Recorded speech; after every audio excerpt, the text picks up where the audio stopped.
കർത്താവ് നമ്മെ അറിയുന്നു എന്ന് പറയുന്ന, നാം കർത്താവിന്റെ വകയാണെന്ന് ഏറ്റു പറയുന്ന ആ ഒരു പ്രത്യേക സന്ദർഭം നമ്മള് മത്തായി 7-ാം അധ്യായം 21, 22, 23 വാക്യങ്ങൾ പഠിച്ചപ്പോൾ അറിയുക എന്നതിന്റെ അർത്ഥം നമ്മൾ മനസ്സിലാക്കിയിരുന്നു. ഓർമ്മ കാണുമല്ലോ. While we were learning from Sermon on the Mount, especially Matthew 7:21 through 23, we learned about the meaning of knowing. While Christ would say to a particular sect of people that I have not known you, or I have never known you. So we came to know the meaning of knowing. Mathai 7-ന്റെ 21 മുതൽ 23 വരെ കർത്താവ് അന്ന് ഒരു കൂട്ടരോട് പറയും, ഞാൻ നിങ്ങളെ ഒരു നാളും അറിഞ്ഞിട്ടില്ല. അപ്പോൾ അറിയുക എന്നതിന്റെ അർത്ഥം നമ്മൾ അന്ന് അവിടെ പഠിച്ചിരുന്നു. ചിലർക്ക് ഓർമ്മയുണ്ട്. വെരി ഗുഡ് മോളെ. Having an intimate personal relationship. സ്തോത്രം. Not an intellectual knowledge, but a relational and experiential knowledge. സ്തോത്രം. ഇവിടെ കർത്താവ് പറയുകയാണ്, ഉടുപ്പ് മലിനമാകാതെ തങ്ങളെ തന്നെ വിശുദ്ധിയിൽ സൂക്ഷിക്കുന്ന, ഉണർന്നിരിക്കുന്ന, ജാഗരിക്കുന്ന വ്യക്തികളെ പിതാവിന്റെ സന്നിധിയിൽ ഏറ്റുപറയും എന്ന് പറഞ്ഞാൽ, കർത്താവ് അവിടെ നമ്മളെ ആ മഹൽ സദസ്സിൽ പരിചയപ്പെടുത്തുന്നു. സ്തോത്രം. ഇവൻ എൻ്റെ മകനാണ്, എൻ്റെ മകളാണ്, എനിക്ക് വേണ്ടി ഇന്നതുപോലെയൊക്കെ സഹിച്ച ആളാണ്, എനിക്ക് വേണ്ടി ഇന്നതുപോലെയൊക്കെ ത്യജിച്ചയാളാണ്. ഓക്കെ, ഇവൻ ഇത്ര വിശുദ്ധനായിട്ട് ജീവിച്ചയാളാണ്, എനിക്ക് വേണ്ടി ഇന്നതുപോലൊക്കെ പ്രവർത്തിച്ചയാളാണ്. ഓ സ്തോത്രം. ഇതൊന്നും ജനത്തിനറിഞ്ഞുകൂടാ, മനുഷ്യർക്ക് അറിഞ്ഞുകൂടാ. പിതാവായ ദൈവത്തിനറിയാം. ചില കാര്യങ്ങളൊക്കെ ചില ദൂതന്മാർക്കും അറിയാമായിരിക്കും. പക്ഷേ അവിടുത്തെ പ്രധാനപ്പെട്ട ശ്രോതാക്കൾ എന്ന് പറയുന്നത് പിതാവായ ദൈവമല്ല. കാരണം ദൈവത്തിന് എല്ലാം അറിയാമല്ലോ. എന്നാൽ അവിടുത്തെ ശ്രോതാക്കൾ ദൂതന്മാരും അതിലുപരി രൂപാന്തരപ്പെട്ട വിശുദ്ധന്മാരുമാണ്.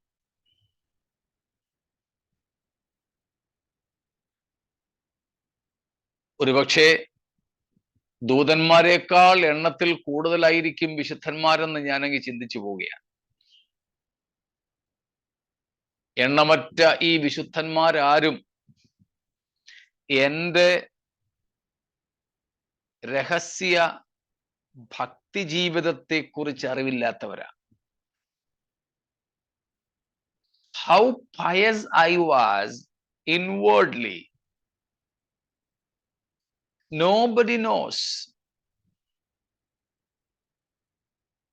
A true Christian will have more things hidden in his life than externally manifested.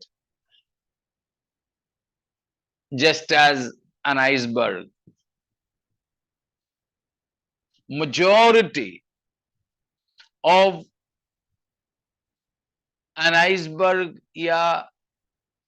that ice mountain will be within the water. Only a little of that would be visible above the waters. ഒരു മഞ്ഞുമല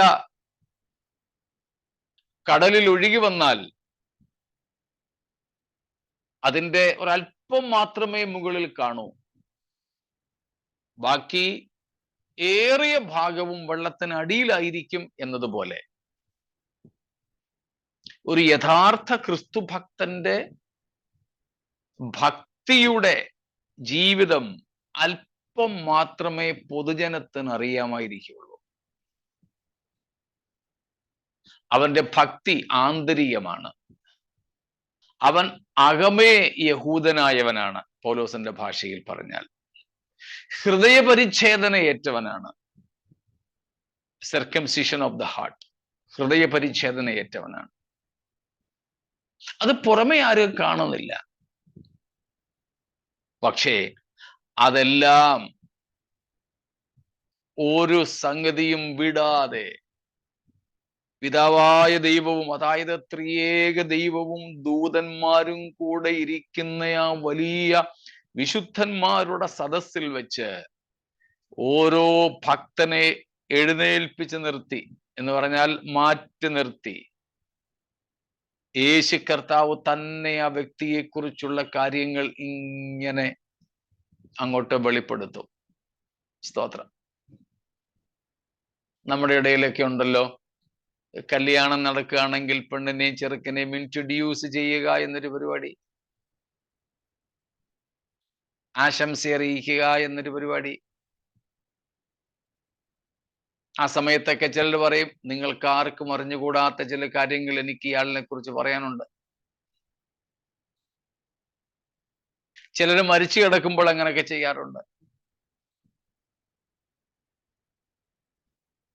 ചിലര് ഇപ്പൊ ഞങ്ങളൊക്കെ ആണെങ്കിൽ പണ്ടൊന്നും ഇല്ലാതിരുന്ന ഒരു പരിപാടിയാ introducing the preacher. കൺവെൻഷനുകളിലും ഒക്കെ ഇപ്പോൾ ഒരു പ്രോഗ്രാമാ, പ്രസംഗകനെ പരിചയപ്പെടുത്തുക. പ്രസംഗിക്കാനൊക്കെ എവിടെയെങ്കിലും പോകുന്നെങ്കിൽ അതിൻ്റെ ഹോസ്റ്റ് ഒരു മെസ്സേജ് അയക്കും, പാസ്റ്റർ നിങ്ങളെ ഒന്ന് പരിചയപ്പെടുത്താൻ വേണ്ടിയാണ്, കാര്യങ്ങളൊക്കെ ഒന്ന് അറിയിക്കണേ. ചിലരൊക്കെ മീറ്റിംഗിന് ഇരിക്കുമ്പം ഒന്ന് ചോദിക്കും, ഇപ്പൊ എന്തുവാ പോസ്റ്റ്?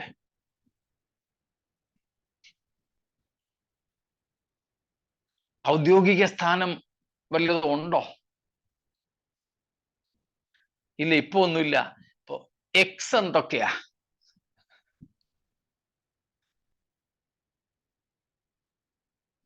ഓരോ കാര്യങ്ങൾ ഇങ്ങനെ പരിചയപ്പെടുത്തുക എന്നാ പറയുന്നേ. ബൈബിൾ സ്കൂളിൽ ഉൾപ്പെടെ ഗ്രാജുവേഷൻ സർവീസിൽ ഓരോ ഗ്രാജുവേറ്റും സർട്ടിഫിക്കറ്റ് വാങ്ങാൻ വേണ്ടി വരുമ്പോൾ ആ ആളിനെ കുറിച്ചുള്ള ഒരു ഡിസ്ക്രിപ്ഷൻ, ഒരു വിവരണം ഒരാളെ മൈക്കിൽ കൂടി ഇങ്ങനെ വിളിച്ച് പറഞ്ഞുകൊണ്ടിരിക്കും. ഇന്നതാണ് പേര്, പേരൻസ് ഇന്നതാണ്, ഇന്നിടത്തുനിന്ന് വരുന്നു, ഓരോരോരോ കാര്യങ്ങൾ. നമുക്ക് പൊതുവായി അറിഞ്ഞുകൂടാത്ത പല കാര്യങ്ങളും ഇങ്ങനെയുള്ള പരിചയപ്പെടുത്തലുകളിൽ പറയാറുണ്ട്. ഇവർക്കാർക്കും അറിഞ്ഞുകൂടാത്ത ഒത്തിരി രഹസ്യങ്ങൾ ഉൾക്കൊള്ളുന്നതാണ് ഒരു ക്രിസ്ത്യാനിയുടെ ജീവിതം. എന്ന് പറഞ്ഞാൽ പുറമേ നിന്ന് എൻ്റെ ഭക്തിയെ പൂർണ്ണമായും മനസ്സിലാക്കുവാൻ എൻ്റെ കൂടെ താമസിക്കുന്ന എൻ്റെ ഭാര്യയ്ക്കോ എന്നിൽ നിന്ന് ജനിച്ച എൻ്റെ മക്കൾക്കോ പോലും കഴിയില്ല. അവര് പോലും അറിയാതെയുള്ള ഭക്തിയുടെ ധാരാളം വശങ്ങൾ ഒരു യഥാർത്ഥ ക്രിസ്ത്യാനിയാണ് ഞാനെങ്കിൽ എൻ്റെ ഉള്ളിലുണ്ടാവും. ചിലപ്പോൾ ഞാൻ പോലും ശ്രദ്ധിച്ചിട്ടില്ലാത്ത ചില ആത്മീയ വശങ്ങൾ എന്നിലുണ്ടാകും. എനിക്ക് പോലും അറിഞ്ഞുകൂടാ അങ്ങനെ ഒരു കാര്യം എന്നിലുണ്ടെന്നോ, എന്നിലുള്ള ആ കാര്യം എന്തെങ്കിലും ദൈവം വിലമതിക്കുന്നതാണോ എന്നോ. പക്ഷേ അവയെല്ലാം പിതൃസന്നിധിയിൽ വെച്ച് ത്രിയേക ദൈവത്തിൻ്റെയും സ്വർഗീയ വിശുദ്ധ ദൂതന്മാരുടെയും സാന്നിധ്യമുള്ള വിശുദ്ധന്മാരുടെ സദസ്സിൽ വെച്ച് യേശുക്രിസ്തു ഒന്നൊന്നായി പറയും. അപ്പോൾ എന്തുണ്ടാകും?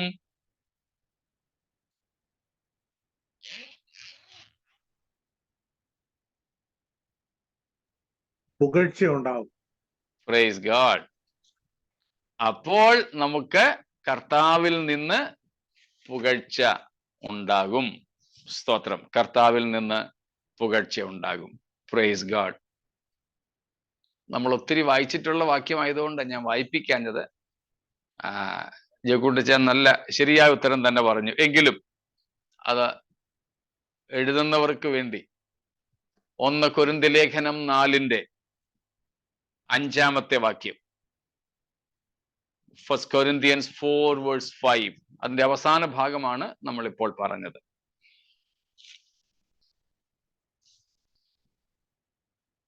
വായിച്ചോളൂ. ആകയാൽ കർത്താവ് വരുവോളം സമയത്തിനു മുൻപേ ഒന്നും വിധിക്കരുത്.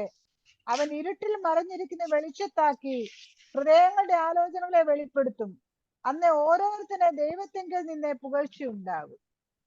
സ്തോത്രം.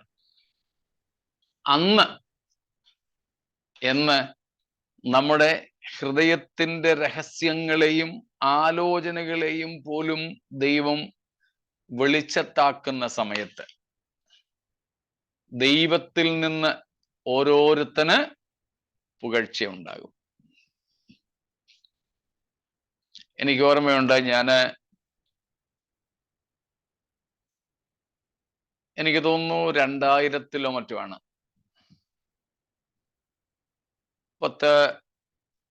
23 വർഷമായിട്ടുണ്ട്, ഞാനൊരു ബൈബിൾ സ്കൂളിന്റെ ഗ്രാജുവേഷനിൽ സംബന്ധിക്കുക. ഞാൻ അവിടുത്തെ ഒരു ശ്രോതാവും ഒരു കാഴ്ചക്കാരനും മാത്രമാണ്. എൻ്റെയും ഒരു ബന്ധുവിന്റെ ഗ്രാജുവേഷൻ ഉണ്ടായിരുന്നത് കൊണ്ട് ഞാനതിൽ സംബന്ധിക്കുക. അന്ന് അവിടെ ആ ഗ്രാജുവേഷന് ഒരു 12,000, 12,000 അല്ലെങ്കിൽ ഒരു 15,000 ആൾക്കാർ കൂടിയിട്ടുണ്ട്. അവിടെ ഗ്രാജുവേഷന്റെ സർട്ടിഫിക്കറ്റ്സ് ഒക്കെ കൊടുത്തു. എന്നിട്ട് സ്പെഷ്യൽ അവാർഡുകൾ കൊടുക്കുക. ചിലർക്ക് ഇവാഞ്ചലിസത്തിന്, ചിലർക്ക് പഠിക്കുന്നതിന്, ബെസ്റ്റ് സ്റ്റുഡൻറ്റിന്, അങ്ങനെ പലതും കൊടുത്തു. എന്നാൽ അവിടെ ഉണ്ടായിരുന്ന എല്ലാവരുടെയും കണ്ണ് നിറഞ്ഞ കരഞ്ഞ ഒരു സമ്മാനം ഒരു സ്റ്റുഡന്റിന് കിട്ടി. ഒരു സ്പെഷ്യൽ അവാർഡായിട്ടാണ് കൊടുത്തത്. ഏതാണ്ട് 200ഓളം സ്റ്റുഡൻസ് പഠിക്കുന്ന ഒരു കോളേജാണ്. ഇവരെല്ലാരും കൂടെ ആഹാരം കഴിച്ച് പാത്രം കഴുകുമ്പോൾ വാഷ് ബേസിൻ മുഴുവനും വേസ്റ്റ് വന്ന് നിറഞ്ഞിട്ട് ഈ അഴുക്ക് വെള്ളം ഇങ്ങനെ തൂകി അവിടെയൊക്കെ വീഴും. ഏതായാലും ഒരു പാത്രമൊക്കെ കഴുകിയിട്ട് പോകാറാകുമ്പോഴത്തേക്കിനും ഈ വാഷ് ബേസിന്റെ ആ ടാങ്ക് അല്ലത്, കഴുകാനുള്ള ചാല, പക്ഷെ അത് മുഴുവനും നിറഞ്ഞ് വേസ്റ്റും ഒത്തിരി വൃത്തികെട്ട് കിടക്കും. വാ കഴുകി തുപ്പുകയൊക്കെ ചെയ്യുന്നതെല്ലാം ഉണ്ട് അതിനകത്ത്. പക്ഷെ കുറച്ച് കഴിഞ്ഞിട്ട് നോക്കുമ്പം ഇത് മുഴുവനും ക്ലീനായി ഉണങ്ങി വൃത്തിയായിട്ട് കിടക്കുന്നു. ഇതാര് ചെയ്യുന്നു, എങ്ങനെ സംഭവിക്കുന്നു എന്നറിഞ്ഞുകൂടാ. അങ്ങനെയായപ്പോൾ ടീച്ചേഴ്സിനിടയിലും അധികാരികൾക്കിടയിലും ഒരു സംസാരമായി. ഈ ആളിനെ കണ്ടുപിടിക്കണമല്ലോ. അങ്ങനെ ഇവര് രഹസ്യമായിട്ട് വീക്ഷിക്കാൻ തുടങ്ങി.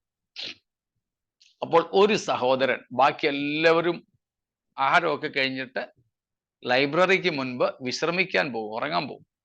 ആ സമയത്ത് എല്ലാവരും പോയെന്ന് മനസ്സിലാക്കിയിട്ട് ഒരു സഹോദരൻ വന്ന്, ഗ്ലൗസ് ഒന്നുമില്ല കേട്ടോ, ഉടുപ്പിന്റെ കൈ അങ്ങോട്ട് മേപ്പോട്ട് വെച്ചിട്ട് ആ കൈ അതിനകത്തിട്ട് കഴുകി അതിലെ വേസ്റ്റ് എല്ലാം കളഞ്ഞ് മുഴുവനും കഴുകി ഉണക്കി വൃത്തിയാക്കിയിട്ട് പോകും.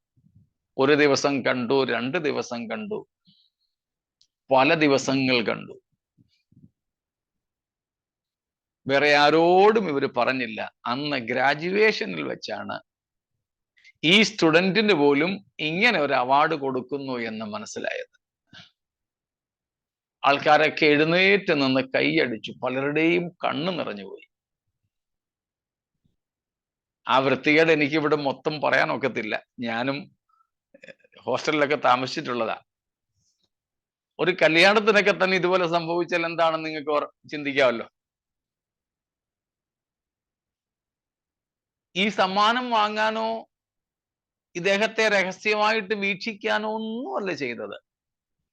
ആരും അറിയാതെ ചെയ്ത ആ നല്ല പ്രവൃത്തി, ആരും ചെയ്യാൻ മടിക്കുന്ന ആ കാര്യം. പക്ഷേ 10,000-15,000 അറ്റ്ലീസ്റ്റ് 15,000 എങ്കിലും ആൾക്കാർ കൂടി നിൽക്കുന്ന ആ സ്ഥലത്ത് വെച്ച് അധികാരികൾ പരസ്യപ്പെടുത്തി. സ്തോത്രം.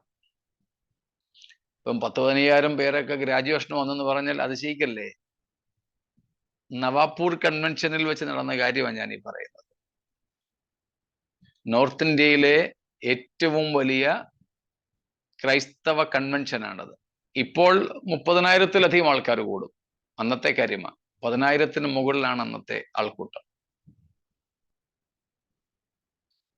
അത്രയും പേരുടെ സദസ്സിൽ വെച്ച് ഈ വിദ്യാർത്ഥിയെ സ്റ്റേജിൽ കയറ്റി നിർത്തി.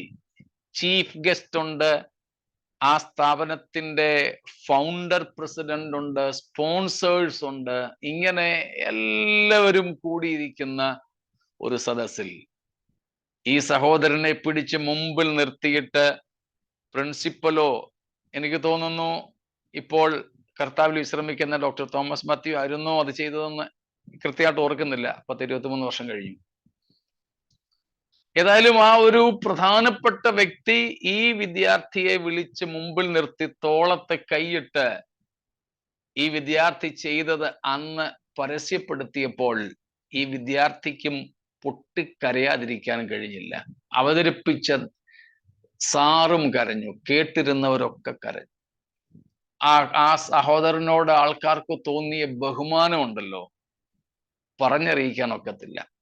ഞാൻ പേരും മുഖമൊക്കെ മറന്നു, പക്ഷെ ആ സംഭവം എനിക്കിപ്പോഴും എൻ്റെ മനസ്സിൽ കിടപ്പുണ്ട്.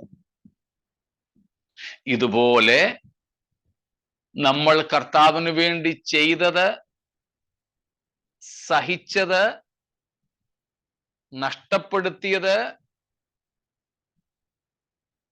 വിശുദ്ധിയോടെ ജീവിച്ചത്, ഭക്തിയും വിശ്വാസവും വിശുദ്ധിയും നമ്മൾ കൊതിച്ചത്, ആഗ്രഹിച്ചത്, നമ്മുടെ അകത്ത് നമ്മൾ സൂക്ഷിച്ചു വച്ച ആ ക്രിസ്തീയ സ്വഭാവം, കർത്താവിനോടുള്ള സ്നേഹം, കർത്താവിന് വേണ്ടിയുള്ള എരിവ്, തീഷ്ണത, ഇതൊന്നും ആരും അറിയുന്നില്ല കേട്ടോ, ആരും അറിയുന്നില്ല. പക്ഷേ ഇതെല്ലാം അന്ന് ഈ വലിയ സദസ്സിൽ വെച്ച് പരസ്യപ്പെടുത്തി നമ്മളെ അങ്ങോട്ട് പരിചയപ്പെടുത്തുമ്പോൾ നമുക്ക് ദൈവത്തിങ്കൽ നിന്ന് എന്തുണ്ടാകും? പുകഴ്ച. Praise God. സ്തോത്രം. മനസ്സിലാവുന്നുണ്ടോ? Christ will confess our names before the Father and the angels. Innumerable saints will be there. Christ will call upon each and every saint by name, and he will present every saint before the Father or the triune God and the angels, so also before the saints. There are so many things people do not know about you and me as true Christians. Our piety people doesn't know. Our Christ-like character people do not know. Sometimes some of our behaviors they may know, but not our character. What we endured for the Lord, what we gave up, how we were panting for the Lord, how we were longing for a higher quality of life, holy life. None of these things are any serious business even for our church leaders or even our family members. They might be mocking us. But on that particular day, on that particular time, Christ will reveal all these things. And we will have praise from God. എത്ര സന്തോഷകരമാണ്. നാം ഇന്ന് വിശുദ്ധ ജീവിതം നയിക്കുന്നെങ്കിൽ പ്രിയരെ, ചിലപ്പോൾ ആൾക്കാരൊക്കെ നമ്മെ കളിയാക്കും കേട്ടോ. നമ്മുടെ ആൾക്കാർ പോലും, പുറത്തുള്ളവരുടെ കാര്യം വിട്, നമ്മുടെ ആൾക്കാർ പോലും നമ്മെ കളിയാക്കും. സ്തോത്രം. People may not be able to value our Christian values and virtues. നമ്മുടെ ക്രിസ്തീയ മൂല്യങ്ങളെ വിലയുള്ളതായി കാണാൻ ക്രൈസ്തവർക്ക് പോലും കഴിഞ്ഞെന്ന് വരില്ല. Praise God. People may exploit our commitment. നമ്മുടെ സമർപ്പണത്തെ അവർ ചൂഷണം ചെയ്തു എന്ന് വന്നേക്കാം. പക്ഷേ day comes, ഒരു ദിവസം വരുന്നുണ്ട്. സ്തോത്രം. ഇങ്ങനെയുള്ള സകലതും കർത്താവ് വന്ന് വെളിപ്പെടുത്തും. അതുകൊണ്ടാ നമ്മൾ മത്തായി 6-ാം അധ്യായത്തിൽ പഠിച്ചത്, നിങ്ങളുടെ നീതിപ്രവർത്തികളെ മനുഷ്യരുടെ മുമ്പാകെ ചെയ്യാതിരിപ്പാൻ സൂക്ഷിച്ചുകൊള്ളുവീൻ. കപടഭക്തിക്കാര് ചെയ്യുന്നു എന്താ? അവരുടെ നീതിപ്രവർത്തികളെ മനുഷ്യർക്ക് മുമ്പിൽ ചെയ്യുന്നു. അവർക്ക് പ്രതിഫലം കിട്ടിപ്പോയി എന്ന് ഞാൻ നിങ്ങളോട് സത്യമായിട്ട് പറയുന്നു. സ്തോത്രം. അങ്ങനെയുള്ളവർക്ക് ആ പ്രത്യേക ദിവസം, യേശു സർദീസിലെ സഭയോട് പറയുന്ന ആ ദിവസം എന്ത് കിട്ടില്ല? പ്രതിഫലവും പുകഴ്ചയും ഒന്നും കിട്ടത്തില്ല. കിട്ടാനുള്ളത് ലോകത്തിൽ വെച്ച് തന്നെ നീ മേടിച്ചെന്ന് പറയത്തില്ലേ? സ്തോത്രം. So Christ as our attorney will attest and approve us before the Father, angels and saints. We will be honored in that congregation. ആ സദസ്സിൽ വെച്ച് നാം മാനിക്കപ്പെടുന്നതാണ് കർത്താവ് പറയുന്നത്. അപ്പോൾ യേശുക്രിസ്തു നമ്മെ ഏറ്റുപറയുന്ന വക്കീലായി, നമ്മുടെ ബന്ധുവായി സ്വർഗത്തിലും നമുക്ക് വേണ്ടി വെളിപ്പെടും എന്ന് 6-മതായിട്ട് ക്രിസ്തു പറയുന്നു. ഇത്രയും കാര്യങ്ങളിൽ മറ്റെന്തെങ്കിലും വിശദീകരണം വേണമെങ്കിൽ പറഞ്ഞാട്ടെ.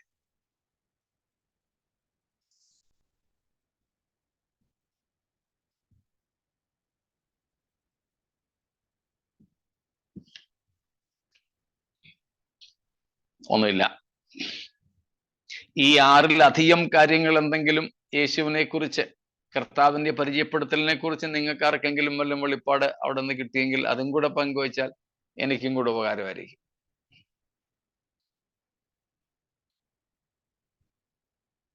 ഈ 6 കൂടാതെ മറ്റെന്തെങ്കിലും ക്രിസ്തുവിനെ കുറിച്ച് മനസ്സിലാകുന്നെങ്കിൽ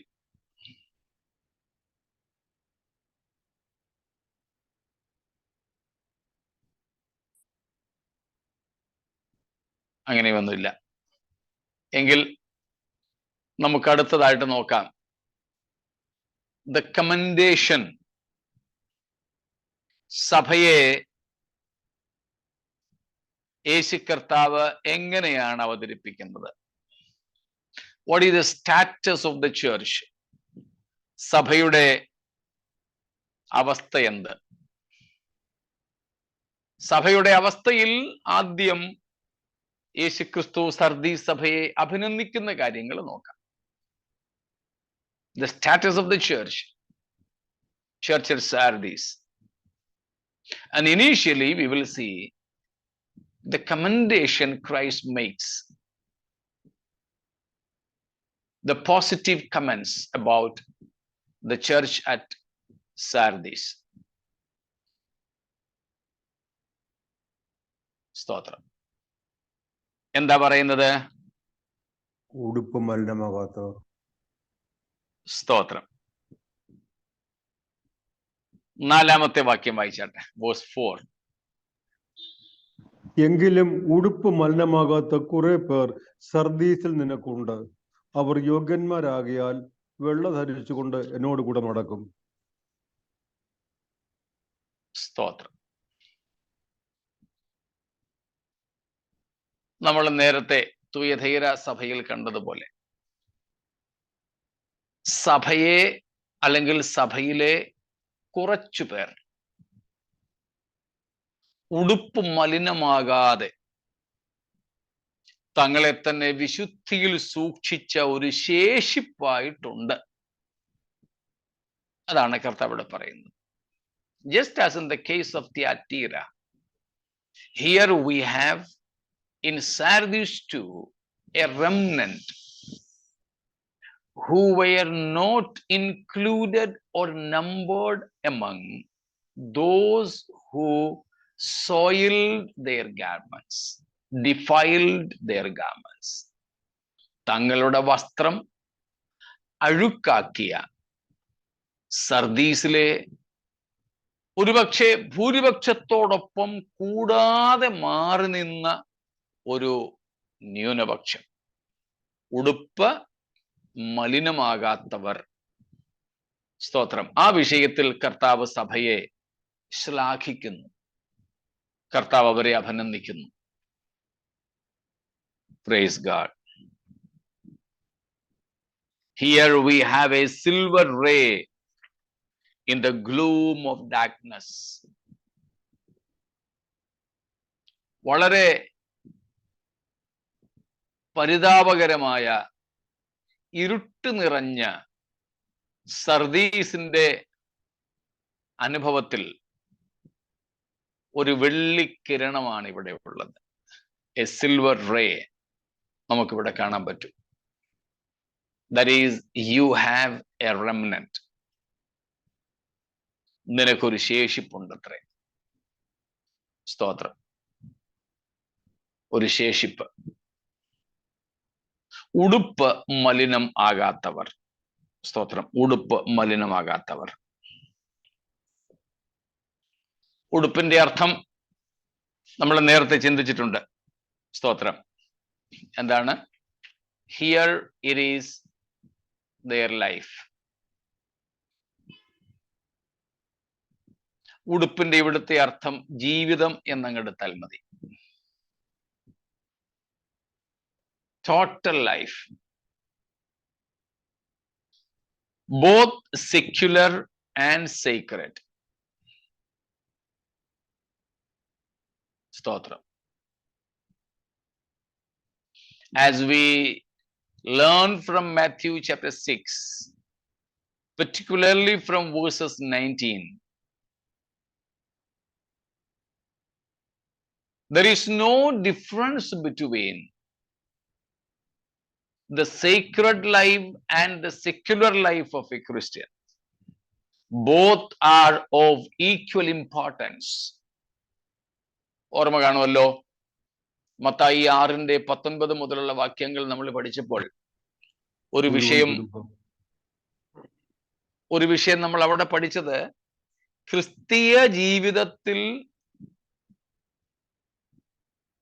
സാധാരണ ജീവിതത്തിനും ആത്മീയ ജീവിതത്തിനും തമ്മിൽ വ്യത്യാസമില്ല.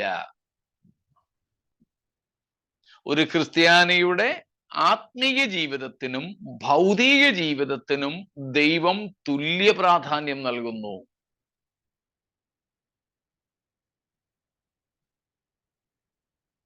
Jesus was dealing with spiritual aspects of a Christian disciple from Matthew 6:1-18. But from 19 on, Jesus was dealing with the secular life of a Christian. നമ്മൾ കണ്ടതാണ് മത്തായി 6-ന്റെ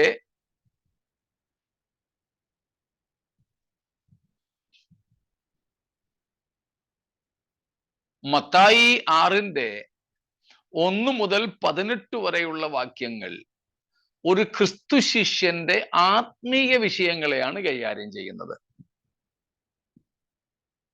എന്നാൽ 6-ന്റെ 19 മുതൽക്കുള്ള വാക്യങ്ങളിൽ ഒരു ക്രിസ്തു ശിഷ്യന്റെ സെക്യുലർ ലൈഫ്, ഭൗതിക ജീവിതത്തെക്കുറിച്ചാണ്, സാധാരണ ജീവിതത്തെക്കുറിച്ചാണ്. ആ ഘടനയിൽ നിന്ന് തന്നെ നമ്മൾ അവിടെ പഠിച്ചിരുന്നു. ഓർമ്മയുണ്ടോ എന്ന് എനിക്കറിയില്ല. ഒരു ക്രിസ്തു ശിഷ്യന്റെ ആത്മീയ ജീവിതത്തിനും ഭൗതിക ജീവിതത്തിനും ദൈവം ഒരേ പ്രാധാന്യം നൽകുന്നു, തുല്യ പ്രാധാന്യം നൽകുന്നു. That means God is not more concerned with our spiritual life and lesser concerned with our sacred life. No, both are equal before God. As God is serious about our spiritual life, God is serious even about our secular life. God is not only considerable when we are in the church, but also when we are in the market, workplace, school, college, campus. Not only our prayer time, but even our leisure time also important and serious before God. സ്തോത്രം.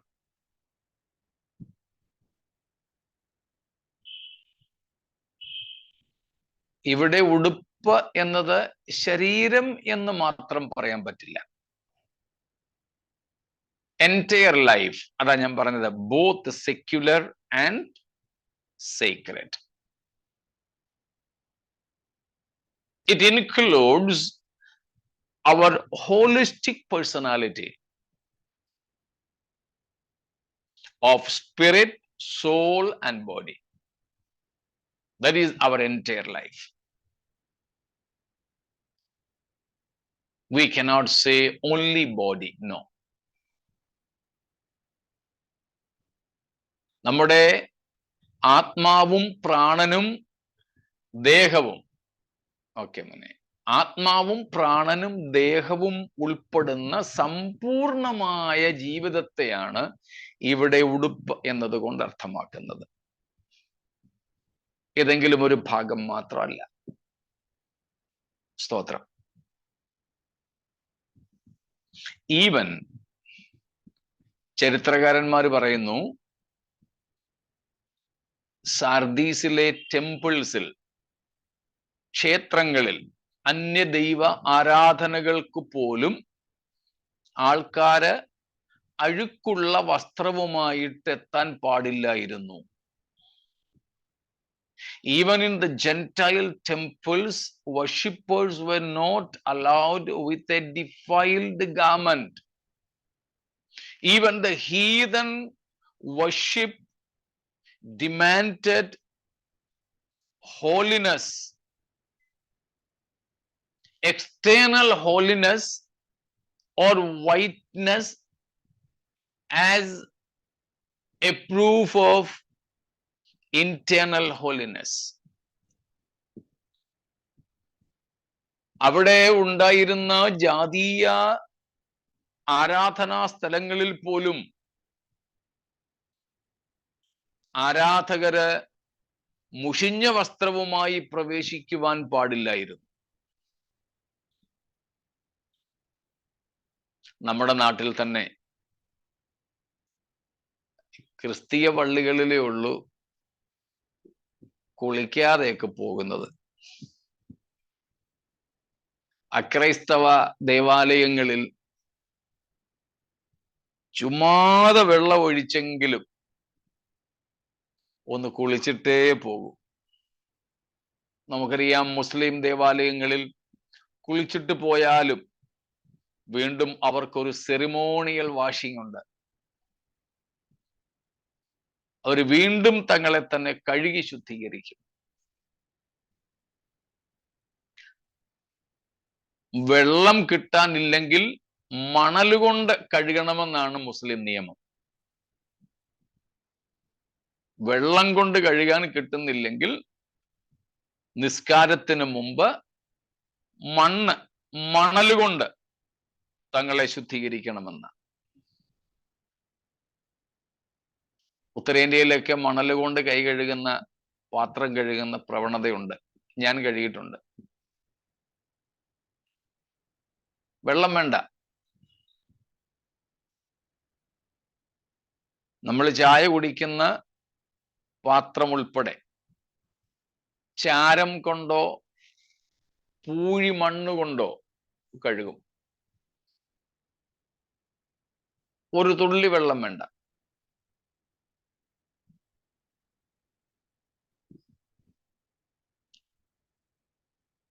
ഇതുപോലെ മണലുകൊണ്ട് ശുദ്ധീകരിക്കണമെന്ന നിയമം.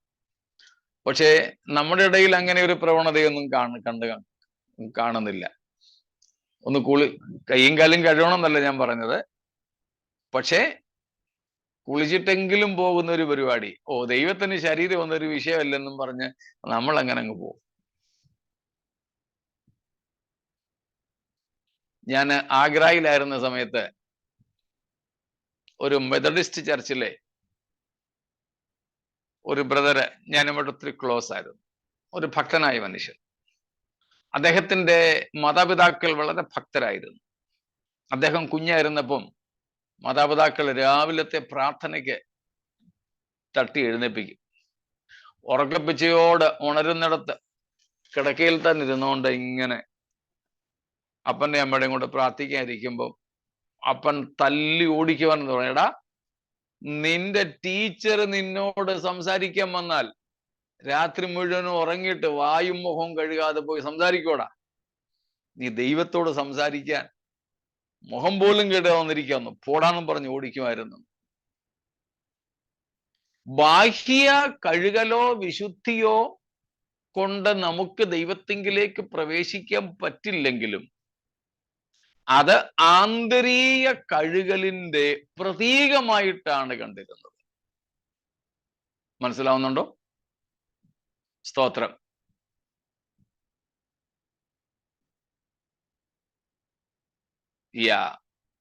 അതൊരു western കൾച്ചറിൽ നമ്മൾ അങ്ങനെ ചെയ്യുകയാ.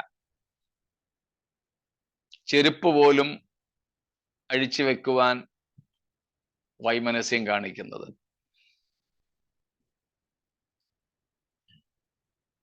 അതൊരു പാശ്ചാത്യ സംസ്കാരത്തിന്റെ പിന്തുടർച്ചയാണ്.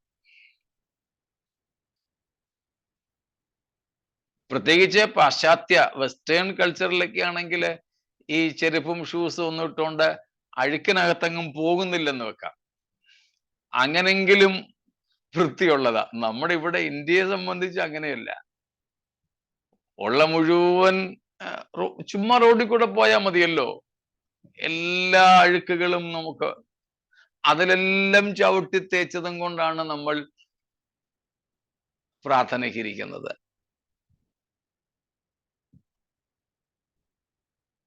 അപ്പോൾ ഈ ബാഹ്യ ശുദ്ധീകരണം എന്ന് പറയുന്നത് ആന്തരിക ശുദ്ധീകരണത്തിന്റെ പ്രതീകമായിരുന്നു. That is very much confirmed from the Bible in the Old Testament and in the New Testament. പഴയ നിയമത്തിൽ നമുക്കറിയാം ദേവാലയത്തിൽ ഒരു താമ്ര തൊട്ടിയുണ്ട്. A brazen tank we can say in the temple. Before the ministry, priests had to have ceremonial washing done. താമ്രത്തൊട്ടിയിൽ വെള്ളം നിറച്ചിട്ടിട്ടുണ്ട്. പഴയ നിയമത്തിൽ പുരോഹിതന്മാർ ശുശ്രൂഷിക്കുന്നതിന് മുമ്പ് അവർ ശുദ്ധീകരണം പ്രാപിക്കേണ്ടിയിരുന്നു. അത് അത്യാവശ്യമായിരുന്നു. അതുപോലെ ഇങ്ങോട്ട് വന്നാൽ പുതിയ നിയമത്തിൽ നമ്മുടെ കർത്താവ് തന്നെ അന്തിമ പെസഹയ്ക്ക് മുമ്പ് ശിഷ്യന്മാരുടെ കാല് കഴുകാൻ പോയി, അല്ലെ?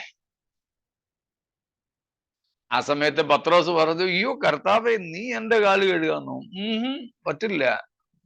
അപ്പൊ എന്താ കർത്താവ് പറഞ്ഞത്? Come on please. ഇന്നാരും നിങ്ങൾ മിണ്ടിയില്ലല്ലോ. എന്റെ കൂടെ പന്തിയിൽ നിനക്ക് ഇരിക്കാൻ പറ്റില്ല. ഞാൻ നിന്നെ കഴുകാഞ്ഞാൽ നിനക്ക് എന്നോട് പങ്കും ഓഹരിയും ഇല്ല. അപ്പോഴത്തേക്കിനും പത്രോസ് പറഞ്ഞ് എന്നെ മുഴുവനും അങ്ങ് കുളിപ്പിക്കാൻ. കർത്താവ് പറഞ്ഞ അതിന്റെ ആവശ്യമില്ല, നീ കുളിച്ചിരിക്കുന്നവനല്ലേ, ഇപ്പം കൈയും കാല് കഴുകിയാൽ മതി. എന്നിട്ട് അവിടെ എഴുതിയിരിക്കുന്നു, നിങ്ങൾ ശുദ്ധിയുള്ളവരാണ്. സ്തോത്രം. എല്ലാരും അല്ലതാ. നിങ്ങൾ ശുദ്ധിയുള്ളവരായതുകൊണ്ട് നിങ്ങൾക്ക് മൊത്തം കുളിക്കേണ്ട ആവശ്യമൊന്നുമില്ല, കാല് മാത്രം കഴുകിയാൽ മതി. യോഹന്നാൻ 13-ാമത്തെ അധ്യായത്തിലാണ് നമ്മത് കാണുന്നത്. 13:10 കുളിച്ചിരിക്കുന്നവന് കാലല്ലാതെ കഴുകുവാൻ ആവശ്യമില്ല, അവൻ മുഴുവനും ശുദ്ധിയുള്ളവൻ ആകുന്നു. എല്ലാവരും അല്ലതാനും. യൂദയെ സംബന്ധിച്ച് അത് പറഞ്ഞത്. അപ്പോൾ പുതിയ നിയമത്തിലും യേശു കർത്താവ് ശിഷ്യന്മാരുടെ കാല് കഴുകിയത്, സ്തോത്രം, എന്തിനെ കുറിക്കുന്നതാണ്? ശുദ്ധീകരണത്തെ കുറിക്കുന്നത്. This external ceremonial washing Jews practiced, Jesus also did here at the Last Supper. That also represents an internal washing and sanctification. സ്തോത്രം. അതിൻ്റെ പ്രതീകമായിട്ടാണ് നമ്മൾ വെള്ളയിടുന്നത്, വെള്ള ധരിക്കുന്നത് ഈ പ്രതീകമായിട്ടാണ്. അല്ലാതെ ഒരാൾ വെള്ള ഇട്ടത് കൊണ്ട് സ്വർഗത്തിൽ പോകത്തൊന്നുമില്ല. പക്ഷേ വിശുദ്ധീകരണത്തിന്റെ, ആന്തരിക ശുദ്ധീകരണത്തിന്റെ ബാഹ്യമായ ഒരു അടയാളമായോ പ്രതീകമായിട്ടോ വെള്ള ധരിക്കുന്നു. അപ്പോൾ നമ്മുടെ സമ്പൂർണ്ണ വ്യക്തിത്വം, നമ്മുടെ സമ്പൂർണ്ണ ആളത്വം, ആത്മാവ്, ദേഹി, ദേഹം, അവയെ നാം എന്ത് ചെയ്യണം? എങ്ങനെ സൂക്ഷിക്കണം? മലിനപ്പെടാതെ സൂക്ഷിക്കണം. സ്തോത്രം. മലിനപ്പെടാതെ സൂക്ഷിക്കണം. ഫസ്റ്റ് തെസ്സലോനിയൻസ് 5:23, 1 തെസ്സലോനിക്ക ലേഖനം 5:23 കൂടെ വായിച്ചാട്ടെ.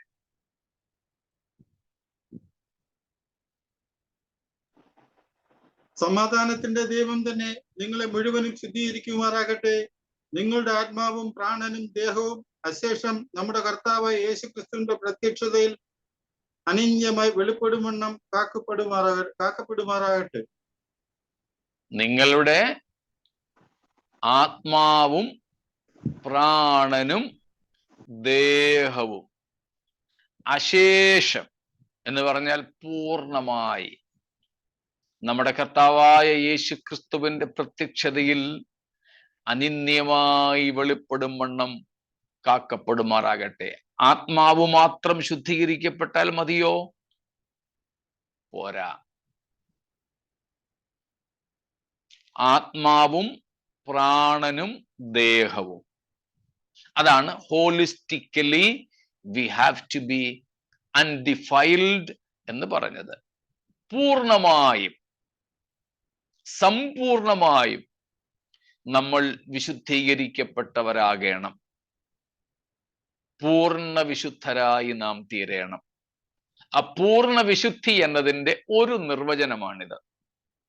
ആത്മാവും ദേഹവും ദേഹിയും ഒരുപോലെ ശുദ്ധീകരിക്കപ്പെടുക. സ്തോത്രം. പൂർണ്ണ വിശുദ്ധിയുടെ അർത്ഥം പാപമില്ലാത്ത അവസ്ഥയിൽ എത്തുക എന്നുള്ളതല്ല.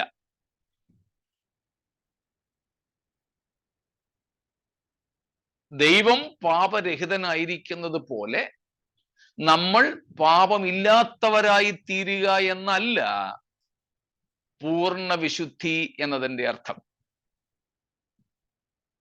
Got it? Perfecting holiness doesn't mean grow to a sinless perfection, because as we are human beings, we are already with sins. We are born in sins. We are not without sin. That was what John was telling.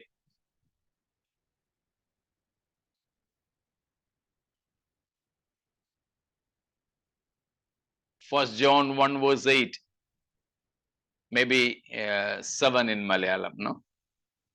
If we say we have no sin, that means refusing to admit that we are sinners.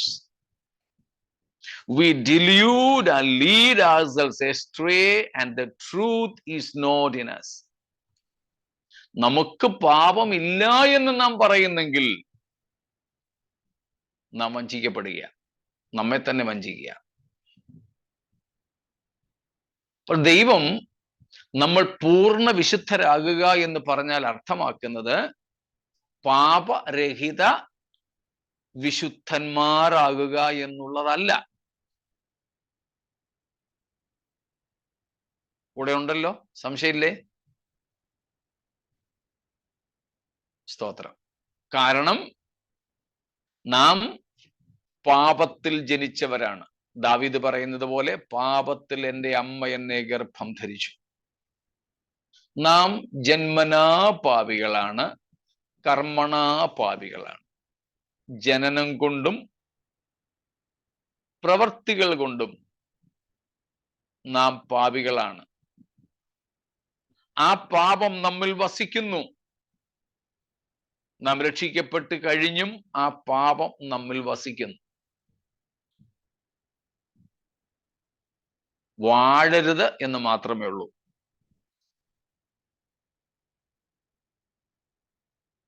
എന്നാൽ പൂർണ്ണ വിശുദ്ധരാവുക എന്ന് പറഞ്ഞാൽ അതിന്റെ അർത്ഥം എന്താണ്? ആത്മാവിലും പ്രാണനിലും ദേഹത്തിലും നമ്മൾ വിശുദ്ധരായി തീരുക. Be undefiled in all these three areas of spirit, soul, and body. As human beings, we cannot attain sinless perfection as our God is sinlessly and infinitely perfect and holy. But we should acquire holiness in all these three areas. That is shown here with white garment. ഇവിടെ വെള്ള ഉടുപ്പ് എന്നതുകൊണ്ട് അർത്ഥമാക്കുന്നത് രണ്ട് വെള്ളയുടുപ്പുണ്ട്. ഒന്ന്, ഉടുപ്പ് മലിനമാകാത്ത ചിലരെ കുറിച്ച് പറയുന്നു. രണ്ട്, അവർക്ക് കർത്താവ് കൊടുക്കുന്ന വെള്ളയുടുപ്പിനെ കുറിച്ച് പറയുന്നു. രണ്ട് white garments, two white garments are mentioned here. One is our personal life. We have to keep undefiled, sanctified, unsoiled. സ്തോത്രം. മനസ്സിലാവുന്നുണ്ടല്ലോ? ഒന്ന്, നമ്മുടെ വെള്ളയുടുപ്പ്, ഉടുപ്പ് മലിനമാക്കാത്ത ചിലരെ കുറിച്ച് പറയുകയാണ്. രണ്ട്, അങ്ങനെയുള്ളവർക്ക് കർത്താവ് കൊടുക്കുന്ന ഒരു അനുഗ്രഹത്തിന്റെ വാഗ്ദത്തമാണ്. സ്തോത്രം.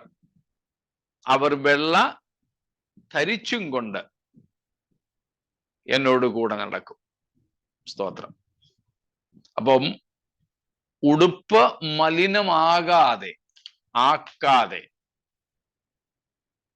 വെണ്മയായി സൂക്ഷിക്കുന്ന കൂട്ടർക്ക് നിത്യതയിൽ നാം എത്തുമ്പോൾ കർത്താവും വെള്ളയുടുപ്പ് കൊടുക്കും. അത് വാഗ്ദത്ത വിഷയങ്ങളിലേക്ക് വരുമ്പോൾ നമുക്ക് ചിന്തിക്കാം. അപ്പോൾ ഇവിടെ ഉടുപ്പ് മലിനമാകാത്തവർ, ജീവിതത്തെ കാത്തു സൂക്ഷിച്ചവർ, ഉപദേശത്തെ കാത്തു സൂക്ഷിച്ചവർ, സമ്പൂർണ്ണ ജീവിതത്തെ വിശുദ്ധിയിൽ സൂക്ഷിച്ചവർ. സ്തോത്രം. അതിനകത്ത് നമ്മൾ നേരത്തെ ചിന്തിച്ചിട്ടുള്ളത് പോലെ നമ്മുടെ ചിന്തകൾ വരും, വികാരങ്ങൾ വരും, ഓർമ്മകൾ വരും, ഇച്ഛകൾ, ആഗ്രഹങ്ങൾ വരും, സങ്കല്പങ്ങൾ വരും, നമ്മുടെ തോന്നലുകൾ പോലും വരും. സ്തോത്രം. So keeping ourselves holy, practically as well as doctrinally, in every aspect of our lives, every walk of our life, we should keep ourselves pure and holy, undefiled, not accused even by our own conscience, not accused even by our closest friends who know us, not accused by the opponent devil who is after us, nor by God who knows everything. നമ്മുടെ തന്നെ മനസാക്ഷി നമ്മെ കുറ്റം വിധിക്കരുത്. നമ്മെ ഏറ്റവും അടുത്തറിയാവുന്നവർ നമ്മെ കുറ്റം വിധിക്കരുത്. നമ്മുടെ എതിരാളിയായ പിശാചോ സകലവും അറിയുന്ന ദൈവമോ പോലും നമ്മെ കുറ്റം വിധിക്കാത്തതുപോലെ നാം വെള്ള ഉടുപ്പ് ധരിച്ചവരായി, ഉടുപ്പ് മലിനമാക്കാത്തവരായി കർത്താവിനോടുകൂടെ ആയിരിക്കാൻ ദൈവം നമ്മെ സഹായിക്കട്ടെ. അങ്ങനെ യേശുവിന്റെ ചോരയാൽ നമ്മുടെ മലിനമായ ജീവിതത്തെ കഴുകി വെടിപ്പാക്കിയിട്ട് ഇനിയും അത് മലിനമാകാതെ നാം സൂക്ഷിക്കേണ്ടതുണ്ട്. അതിനായി നമുക്കിന്ന് രാത്രി നമ്മെ സമർപ്പിക്കാം. വിശുദ്ധന്മാരെ ചേർക്കുവാൻ വേഗം വാനമേഘങ്ങൾ വരുന്ന കർത്താവിനായി നമുക്കൊരുങ്ങാം. ഈ വചനങ്ങൾ നമുക്കതിന് അനുഗ്രഹമായി തീരട്ടെ. സ്തോത്രം. നമുക്ക് പ്രാർത്ഥിക്കാം.